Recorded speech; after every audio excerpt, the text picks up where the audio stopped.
Welcome to the Hashimoto's Doctor podcast. You're now part of a growing community of people determined to take their health back through education and self-empowerment. But because of the healthcare system today, we don't have access to the types of healthcare that we want. So we have to do things differently. We've got to do things smarter, and we do that by becoming our own advocates. This podcast will give you the perspective and thoughts of one of the world's leading Hashimoto's doctors. So let's get started. Hey guys, Dr. Shook here. I hope you're doing well today.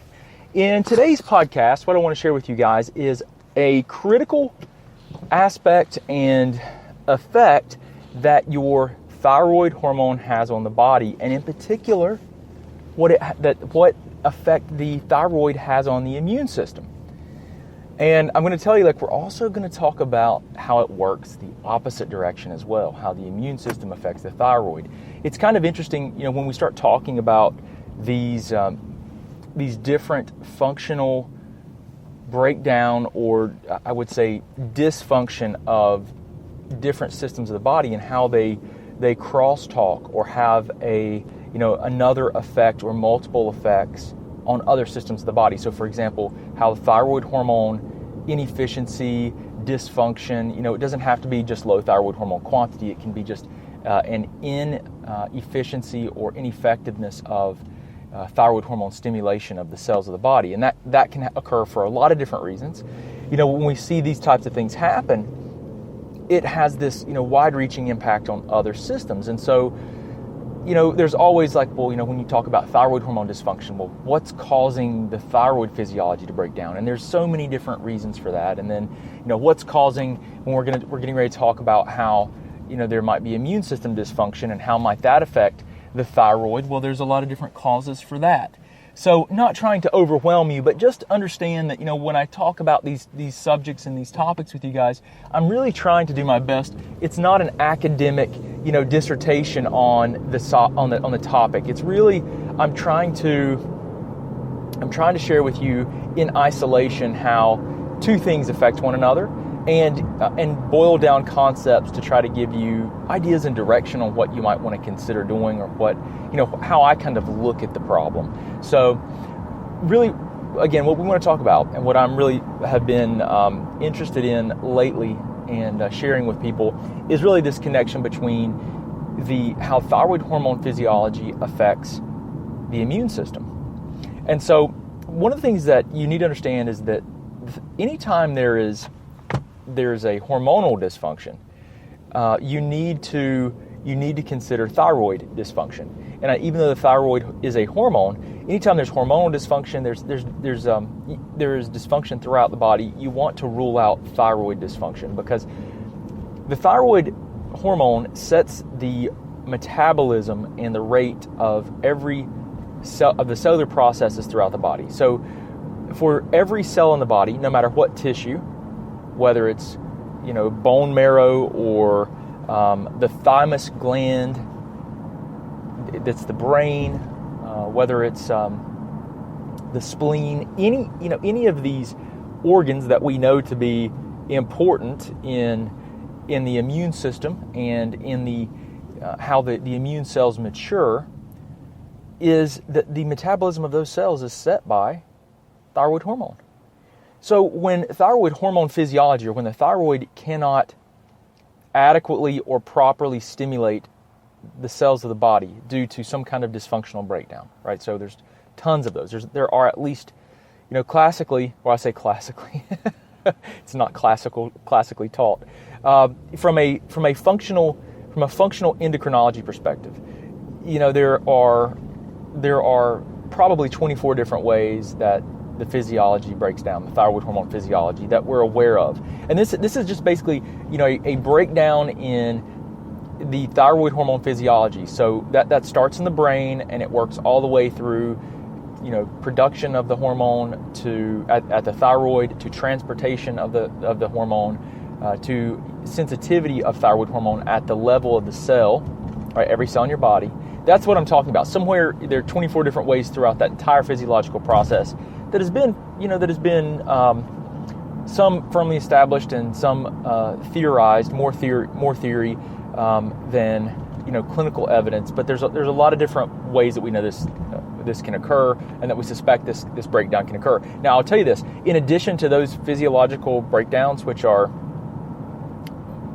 more inherent to like the body's natural responses, there are these external factors like environmental chemicals. It was really interesting. I found a paper published in 2016 that showed how different, they talked about multiple chemicals, but it wasn't this exhaustive list of chemicals. It was just different categories of chemicals that they discussed, and how these chemicals were shown to inhibit and create dysfunction and breakdown in the physiological, this entire physiology of thyroid hormone physiology at every step of the process. And it was actually, when I started looking at it and counting them, there were over 25 different ways that these chemicals influenced and disrupted the thyroid hormone physiology. So again, from brain, production and signaling in the brain all the way to cell. So when you add those together, that's over 50 ways that the thyroid hormone physiology could be disrupted. So when we're talking about how, inefficiency of thyroid hormone physiology, right, which results in suboptimal, so less than optimal stimulation of the cells of your body, and that's every cell in your body. There are over 50 different ways that could occur, and if that does occur, that can have an impact on multiple systems of the body. The immune system and immune cell maturation and function is one of those. And so what we know is that poor thyroid hormone physiological activity can have this effect upon the immune system, where it can actually affect the production of cells and the maturation, which means maturing, because your immune cells start as naive. They call them naive cells. These naive cells then differentiate into different types of white blood cells. So they turn into T cells, they turn into B cells, and those are like the major populations are like killer cells, and then the B cells, which produce antibodies. So this maturation process and production has, there's a very strong relationship, and it's important that you have normal thyroid hormone physiology. I mean, as you can, what I just said to you, you realize that with a statement like how this affects every cell in the body, every gland in the body, if your thyroid hormone physiology is not optimal, there's going to be decline across all systems. All systems of the body, all functions of the body, everything is suboptimal. So it affects the immune system. It absolutely affects the immune system. And then in turn, the immune system can also affect the thyroid. And we know that, one of the, most, I guess you could consider this classical examples is like Hashimoto's, right? Where the immune system is actually attacking the thyroid and destroying the gland and causing suboptimal thyroid hormone physiology. So here's the thing. It's like, okay, if all these things, if they affect one another, and it's this, and it can actually, if it can result in a cycle, where they are self-perpetuating, right? One drives the other drives the other. It's a circle, right? It's a cycle. If that occurs, what do you do? And this approach is, I think, indicative of all models of healthcare. It's like, so what's the pathophysiology? Meaning, how are things breaking down? And then how many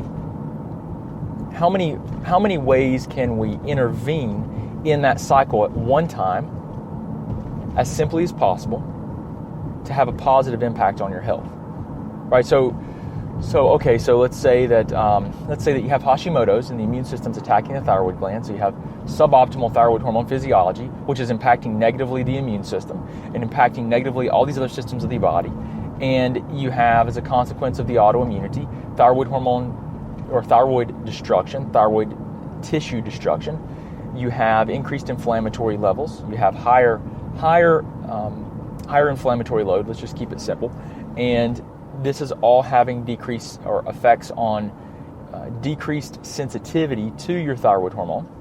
Okay, so you have all this working against you, right? So what do? Well, what you want to do is you want to try to assess the situation the best that you can and come up with, an intervention that is going to focus on as many things as possible at one time, but really trying to focus on, the greatest root drivers possible, the most important, the most significant root driving factors possible. So in this case, I might suggest, like the example I just gave, right, where we're talking about immune system attacking the gland, and then there's these consequences of that process that affect and decrease your sensitivity to your thyroid hormone, to decrease to output of thyroid hormone, all these things that could be occurring here. What I would probably do in that case is, I would say probably the most significant driver, of that process and most significant thing that's affecting that we would want to consider working on is the autoimmunity, right? The immune system's attack of the thyroid. If we can dampen that autoimmune process, then we can have, a systemic impact, because if we can dampen the autoimmunity, then we can decrease the inflammatory load produced by the immune system and improve thyroid hormone sensitivity. If we can dampen that, we may also be able to decrease the destruction of the thyroid gland, and see what the thyroid gland can do. I mean, if it's not under constant attack, maybe it has an ability to produce more thyroid hormone. If it's not being attacked, if we give it a chance to regenerate, and for the cells to go through mitosis, which is cellular division, what might be possible there?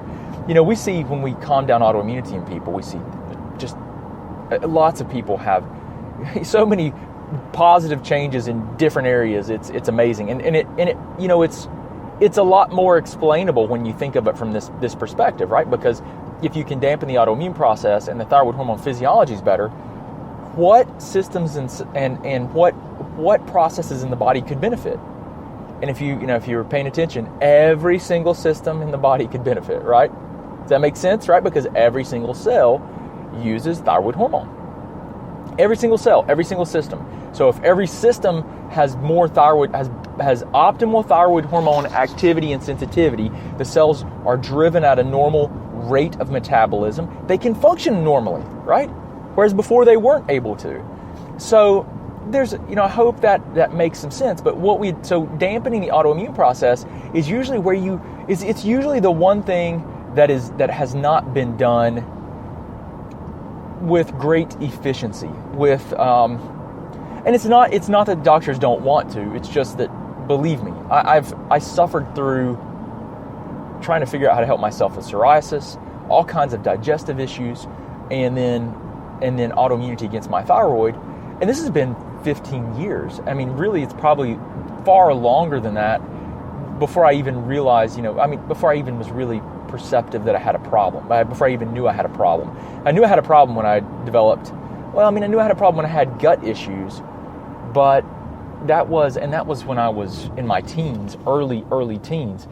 But I didn't realize these issues when I was 6 years old in first grade, and they told me, that my mom basically, that I had attention deficit, that I didn't apply myself and all these other things that I lived through. And, you think there's something wrong with you. And the fact is, and I look back at it and I know for sure, because I had all these digestive issues too, and I ate complete garbage. Sugar, artificial, everything. I mean, food additives everywhere. And some people will say that stuff's safe. I just disagree. I think there's enough evidence and enough controversy in the scientific literature to have a position on that and say, hey, I don't think that stuff is good. And we find that when we help people remove a lot of those things, their health improves, especially if they have immune challenges. So, and without digressing too far here, I just want you guys to know that focusing on the immune system is one of the best things. So, and multiple interventions, right? So that cycle. So let's if you're hypothyroid, let me use just an example of what interventions might be considered. If you're hypothyroid, what might you do? Well, if you're hypothyroid, you would absolutely need, thyroid hormone replacement, because you do not want to be hypothyroid. So you need to work with your doctor, your practitioner, to figure out, okay, what thyroid hormone, if you're deficient, what do you need? The second thing is dampening the immune system, naturally. So not dampening, I don't want to, it's not something that we want to do artificially. We want to we want to give the body what it needs so that it can operate and regulate the immune system normally. And then if there's anything that's stimulating the immune system abnormally, what we want to do there is we want to remove that so that the body can have normal function. So the immune system can have normal and optimal function. So we would want to consider like a whole foods type diet, non-processed foods. You can try these kinds of interventions for at least 30 days and see how they work. But you could try something like an autoimmune paleo diet. You could optimize vitamin D levels. You could fill in nutrient deficiencies with a good multivitamin. You could make sure that you have good omega-3 fatty acid in your diet. Good, omega-3 fatty acids. Those are some very, very, very basic things. And then you could do that for, consider that for 30 days, make sure it's safe, check with your doctor, make sure it's safe. And then you could see, all right, how do I feel? How am I doing? And those are reasonable things for, people to consider trying. Whenever I'm working with people, we tend to do, extensive testing so that we can uncover what specifically your immune system is reacting to: foods, pathogens, different bacteria, fungal infections, parasites. We look at environmental chemical reactivity because that's a huge problem. We see that happening a lot now where people are reacting to chemicals in the environment. So we take them through a process of, calming down the immune system, supporting optimal immune function, and then we take them through multiple phases of depending on what we find, we typically would then transition them into a phase of detoxification. And I want to just caution you guys on detoxification programs. I think 90% of detoxification programs don't work, 50% are unsafe. They can redistribute chemicals, metals throughout the body. So you got to be really cautious with that. I think that's really important to understand. And then once you work on detoxification for a period of time and you've built this good foundation, then you can focus on energy production, optimizing energy production, and optimizing, optimal body weight, which doesn't mean weight loss. Sometimes that means weight gain. It means, ideal weight and optimal energy production are critical. So I just wanted to share that with you guys. I think it's really important to understand this. I digressed a bit. I know I've gone on and on today, but this is a really important topic I want to share with you. And I hope that it better helps you understand how the immune system can impact the thyroid and how the thyroid hormone physiology can impact the immune system and multiple systems throughout the body.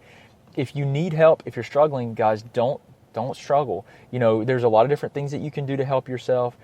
Like I mentioned, like you can consider AIP and some supplementation.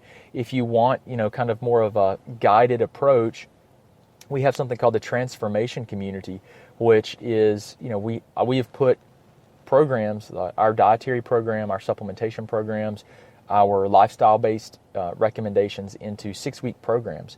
They're actually 2 weeks of planning, 4 weeks of implementation, and we have a support group that goes along with that.